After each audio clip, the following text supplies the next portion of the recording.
What's going on, guys? It's K Kennel, and it's a busy day on the channel because I'm bringing you guys a second episode of Do You Remember? And in this episode, we're going to be taking a look back at Who's the Third Man that took place at Bash at the Beach 1996. Now, the whole Third Man saga, if you will, actually started a couple months earlier. It started in actually May of 1996 when WWF superstars Razor Ramon and Diesel competed in their final match. Their contract had expired. Now, I do believe in '96. I don't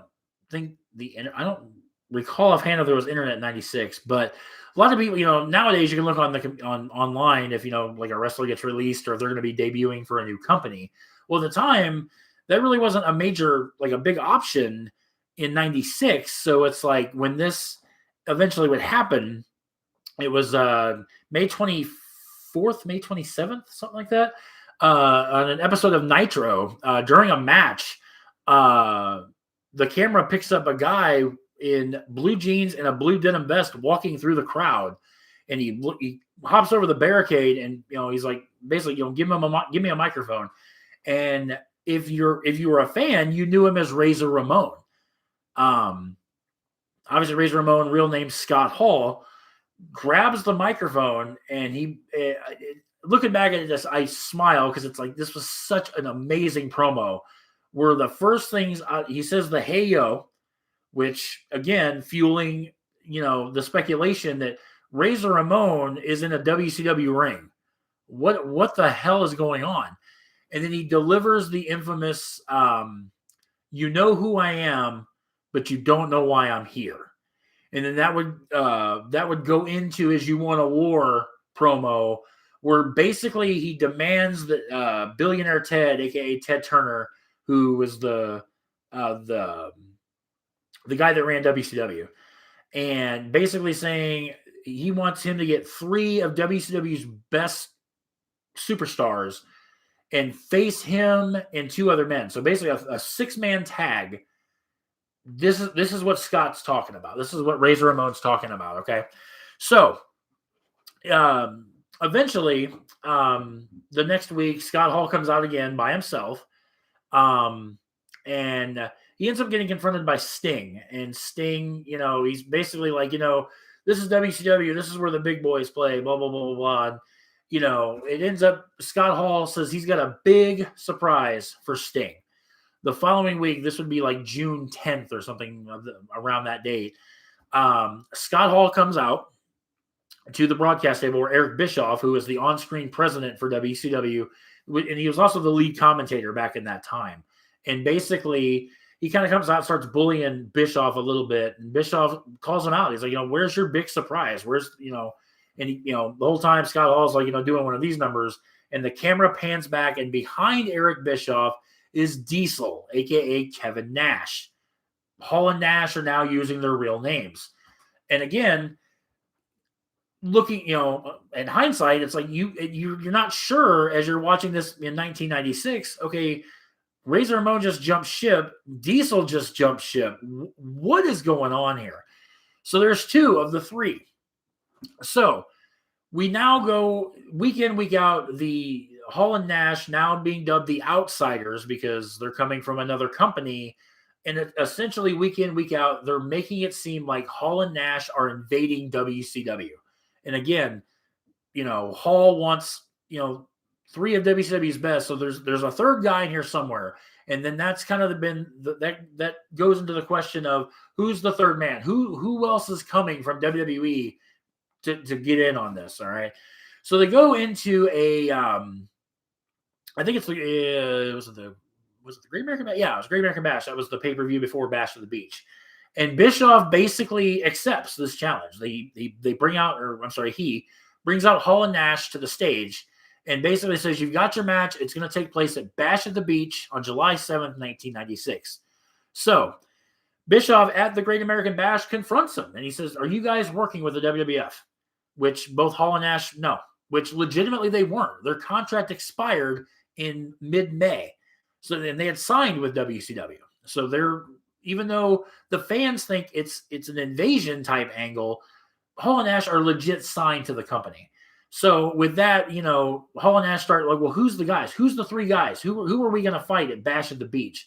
Bischoff says he's not, doesn't have the authority to reveal that, which ends up with Hall decking Bischoff in the gut, and then Kevin Nash jackknife powerbombing Eric Bischoff off the stage through a table at the Great American Bash. Now, that sends a frenzy because now it's like, okay, now, they've been threatening people and they've been, trying to bully people. Now they're physically attacking, WCW personnel. It's starting to freak everybody in the company out. So then, long story short, because I don't want this to be like a half an hour, diatribe about this, but then we end up getting to Bash at the Beach, and it's revealed that the three representatives for WCW are the Macho Man Randy Savage, Sting, and Lex Luger. So throughout the entire night, of course, this is the main event dubbed the Hostile Takeover match at Bash at the Beach in 1996. Now, throughout the entire night, the announcers, Tony Schiavone, Bobby the Brain Heenan, and Dusty Rhodes, are all freaking out about, okay, who is the third man? Like, they're even, at one point during the pay-per-view, they even start, like, casting doubt amongst each other. Dusty Rhodes is the third man. Tony Schiavone's the third man. Bobby Heenan's the third man. Like, it was just, looking back, I laugh about it because it's like, you got sucked in back then. Like, there was legit storylines back then, not the crap that's on today's product. So, throughout the entire, evening, or whatnot, the cast of doubt is basically, who's the third man? That's what they asked the entire night. Who's the third man? So it comes to the Hostile Takeover match itself, and out comes Hall and Nash by themselves, which I think the thumbnail is actually Hall and Nash coming out at Bash at the Beach. So they send Mean Gene Okerlund into the ring because, again, it's supposed to be 3-on-3 in the Hostile Takeover match. So Mean Gene Okerlund basically demands, where's your third guy? Where's your partner at? Kevin Nash then explains that their third man is in the building, but he's not needed right now. We got this. It's, so it's now going to be basically Hall and Nash versus Sting, Luger, and Savage. Okay. So now as this match starts and it gets underway, now the announcers are starting to worry a little bit because okay, the third man's in the building. They still don't know who it is. So now they're even more worried. About 4 or 5 minutes into the match, I don't know. I still, to this day, I don't really know. I don't know if Lex Luger had an issue, an injury, whatever the case may be. But there was a point in time where Sting went to do a Stinger splash onto one of the outsiders, and Luger kind of got sandwiched between the turnbuckle and the ring post, and Luger tumbles to the outside and basically is not moving. So they bring a stretcher out and they stretcher Luger out, making it Hall and Nash versus Sting and Savage. Now, Kevin Nash at the start of the match had said their third man is in the building, ready to go, and all that. So essentially it's 3-on-2 with the outsiders having the edge. Now, as the match itself is 17, 18 minutes long. All right. So right about probably 15 minutes or so into the match, Sting's getting worked over by both the outsiders. Sting gets a hot tag to Randy Savage. Savage comes in, cleans house. Kevin Nash does a double axe handle, groin shot to Savage to take him down. So everybody's down in the ring. All of a sudden, out of absolute nowhere, out comes Hulk Hogan. Hulk Hogan hadn't been seen on television probably for about 2 or 3 months. He might have been filming Thunder in Paradise. That might even be a little bit late, but at the end of the day, Hogan wasn't on TV for about 2 or 3 months prior to this event. Hogan comes out decked out as red and yellow. The fans are going ape shit because, of course, Hulk Hogan's there to defend WCW. He's the, and then he comes in. As he comes in the ring, in hindsight, looking back at this, it's Bobby Heenan screaming, Dusty and Tony are going ape shit. Hulk Hogan's here. Hulk Hogan, he's here to save the day and all that. And then, of course, Bobby Heenan infamously yells out, "Yeah, but whose side is he on?" Hulk Hogan's going to turn. He's there to help WCW. Hogan comes into the ring, tears his shirt off, does the whole thing. The crowd, doesn't really react very well per se, but the outsiders, of course, flee the ring. Hogan tears off his shirt. Dusty and Bobby are still, going ape shit. They're so happy that, Hogan's there. And then, Nash is kind of like looking at him like, what the hell are you doing out here? And then Hogan kind of turns. He pushes referee Randy Anderson, and then hits the leg drop heard around the world. And he hits Randy Savage with the leg drop, revealing himself as the third man.